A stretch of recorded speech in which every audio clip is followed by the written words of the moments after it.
noite a todos, vou acender a luz.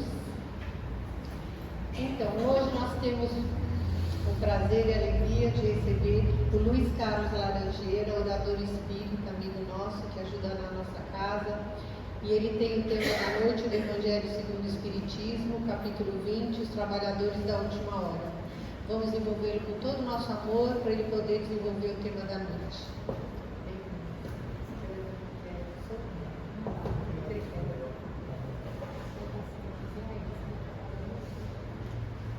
Dá para ver? Sim.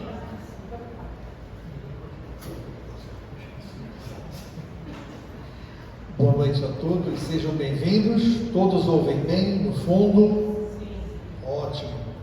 Vamos aprender com Kardec, aproveitar essa obra maravilhosa, trazida por Jesus, pelos bons espíritos, e o coletor dessas informações, que foi Allan Kardec, que nos permite entender finalmente o verdadeiro sentido dos ensinamentos de Jesus, que a seu tempo não pôde ser mais explícito.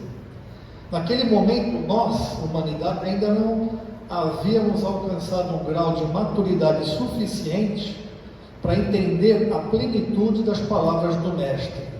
Mas desde que chegado o momento, a espiritualidade percebeu, então a revelação nos foi dada através da codificação espírita.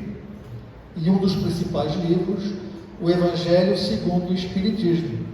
E no capítulo 20 nós temos os trabalhadores da última hora. Mais uma interessante parábola do Mestre, e agora nós vamos poder, com a ajuda dos bons espíritos de Kardec, o verdadeiro sentido dessas palavras. Então a parábola começa dizendo: o reino dos céus é semelhante a um pai de família que saiu de madrugada a fim de assalariar trabalhadores para a sua vinha, contratar trabalhadores para a fazenda dele de uva. Combinou com os trabalhadores que pagaria 1 denário a cada um por dia e mandou-os para a sua vinha. Saiu novamente a hora sexta e a hora nona do dia e fez o mesmo. Saindo mais uma vez a hora 1/10, que é a 11ª hora, encontrou ainda outros que estavam desocupados, aos quais disse: por que permaneceis aí o dia inteiro sem trabalhar? Disseram eles, que ninguém nos assalariou, ou seja, ninguém nos ofereceu trabalho. Ele então lhes disse: ide vós também para a minha vinha. Ao cair da tarde, o dono da vinha chama os trabalhadores e paga-lhes 1 denário, começando pelos últimos, indo até os primeiros. Aproximando-se então os que só a 1/10 hora, ou seja, a 11ª hora, haviam chegado, receberam um dinheiro ou 1 denário cada um, que foi o combinado. Vindo a seu turno os que tinham sido encontrados em primeiro lugar, julgaram que iam receber mais, porém receberam apenas 1 dinheiro cada um. Recebendo-o, queixaram-se ao pai de família, dizendo: estes últimos trabalharam apenas 1 hora, e lhes dás tanto quanto a nós, que suportamos o peso do dia e do calor?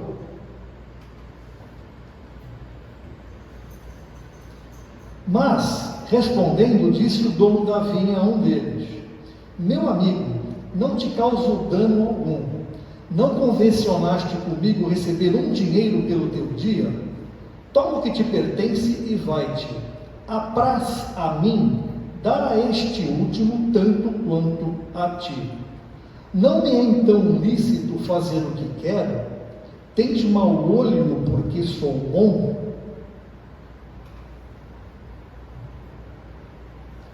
Assim, os últimos serão os primeiros, e os primeiros serão os últimos, porque muitos são chamados, mas poucos os escolhidos. Isso está em Mateus 20:16. E o que significa essa parábola? A princípio, aqueles que trabalharam o dia todo, eles pensaram, puxa vida, nós trabalhamos aqui o dia inteiro, e esses outros chegaram agora há pouco e vão ganhar a mesma coisa que a gente. Isso não é justo. Só que, quando eles foram contratados, eles aceitaram o pagamento de um denário, porque para eles estava bom, ou porque eles não tinham uma oferta melhor, eles aceitaram. Então, eles não têm que interferir nas relações lá do dono da vinha, do pai de família, com outros trabalhadores, porque são outros contratos, outras obrigações e outros deveres. Mas eles achavam, aqueles que estavam trabalhando há mais tempo, que mereciam receber mais. Então, no primeiro momento, pode até parecer justo. Puxa vida, os caras trabalharam 11 horas e receberam dinheiro, os outros trabalharam só 1 hora e receberam o mesmo dinheiro. Os últimos serão os primeiros, nas palavras de Constantino, aqui as instruções dos Espíritos. O obreiro da última hora tem direito ao salário, mas é preciso que a sua boa vontade o haja conservado à disposição daquele que o tinha de empregar, e que o seu retardamento não seja fruto da preguiça ou da má vontade. Tem ele o direito ao salário porque, desde a alvorada, esperava com impaciência aquele que, por fim, o chamaria para o trabalho. Laborioso, trabalhador, apenas lhe faltava o labor, ou seja, o trabalho. Então, o que o Constantino está dizendo é que, se todos tivessem sido chamados ao mesmo tempo, e alguns tivessem aceito primeiro, e outros tivessem retardado o aceite, ou seja, ficassem lá enrolando para só na última hora aparecer para o trabalho, provavelmente nessa condição não receberiam a mesma coisa. Mas o que Constantino está explicando é que esses últimos, eles só foram trabalhar na última hora porque só naquele momento lhes foi oferecido o trabalho. Ou seja, a oportunidade chegou para eles e eles aproveitaram a oportunidade no primeiro momento em que ela lhes foi oferecida, da mesma forma que os primeiros também. Percebam que muitos os chamados e poucos os escolhidos. O pai de família, ele chamou um monte de gente em todas as horas do dia, mas só alguns aceitaram. Alguns aceitaram na primeira hora e alguns aceitaram na última hora. Mas foram muitos os chamados, mas aqueles que aceitaram receberam a recompensa combinada, independentemente de quantas horas trabalharam, mas sim porque aproveitaram a oportunidade no momento do convite.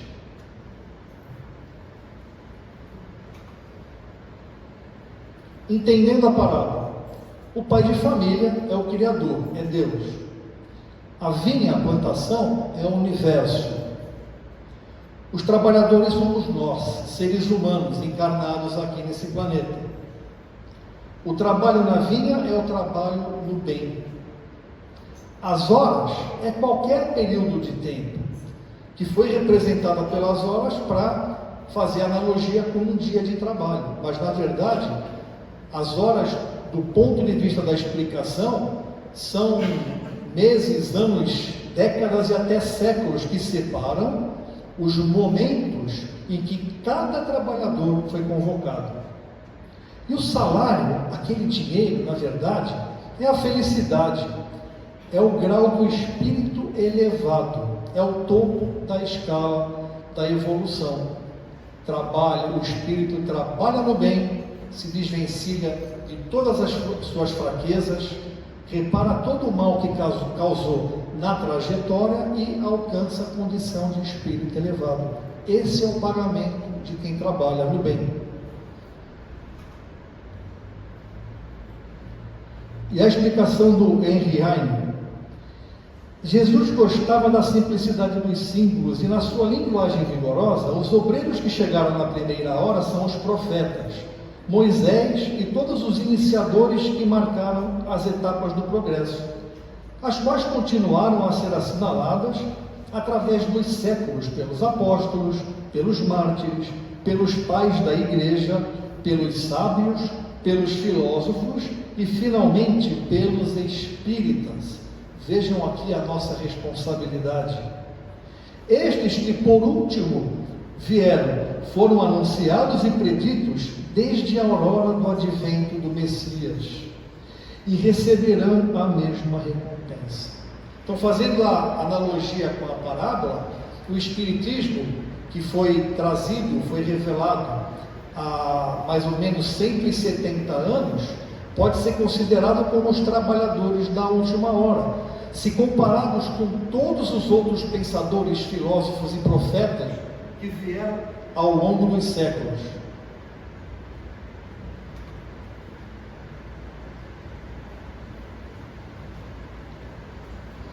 Agora, a visão de Erasto sobre a missão dos espíritas. Olha o nosso papel aqui. Ó verdadeiros adeptos do Espiritismo, sois os escolhidos de Deus, e de pregai a palavra divina. É chegada a hora em que deveis sacrificar os vossos hábitos, os vossos trabalhos e as vossas ocupações fúteis.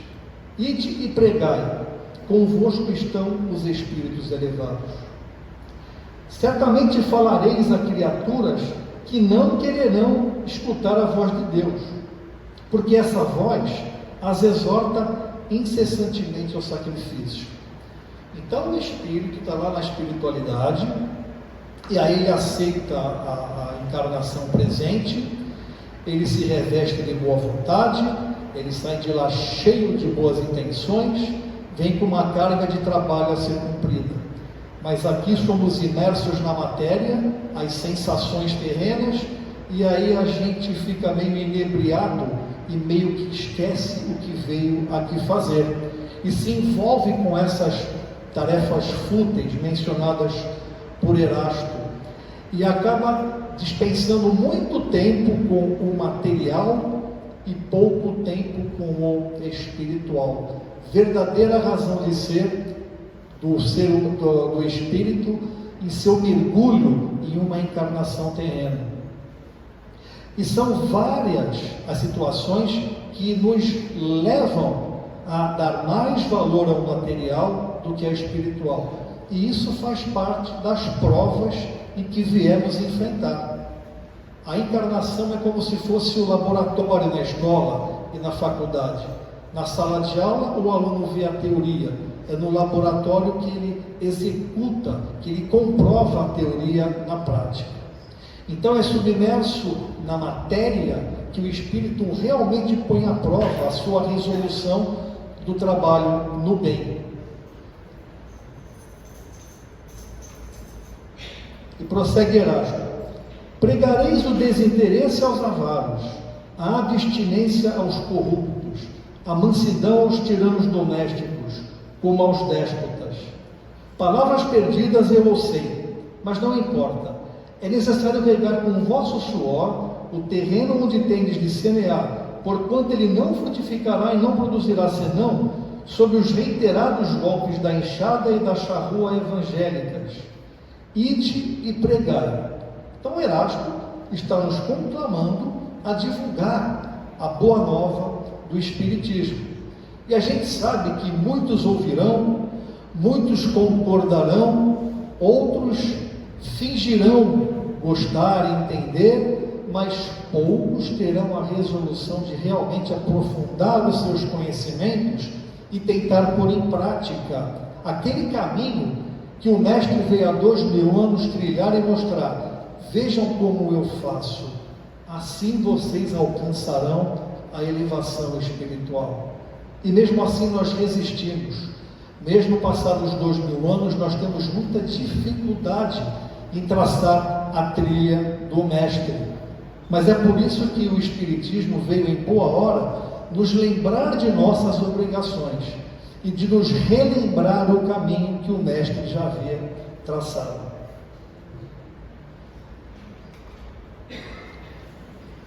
E o Espírito da Verdade fala dos trabalhadores do Senhor. Felizes os que houveram dito a seus irmãos: trabalhemos juntos e unamos os nossos esforços, a fim de que o Senhor, ao chegar, encontre acabada a obra. Porquanto o Senhor lhes dirá: Vinde a mim, vós que sois bons servidores, vós que soubestes impor silêncio aos vossos ciúmes e às vossas discórdias, a fim de que daí não viesse dano para a obra. Deus procede neste momento à enumeração dos seus servidores fiéis e já marcou com um dedo aqueles cujo devotamento é apenas aparente, a fim de que não usurpem o salário dos servidores corajosos, pois aos que não recuarem diante de suas tarefas, é que ele vai confiar os postos mais difíceis na grande obra da regeneração pelo Espiritismo.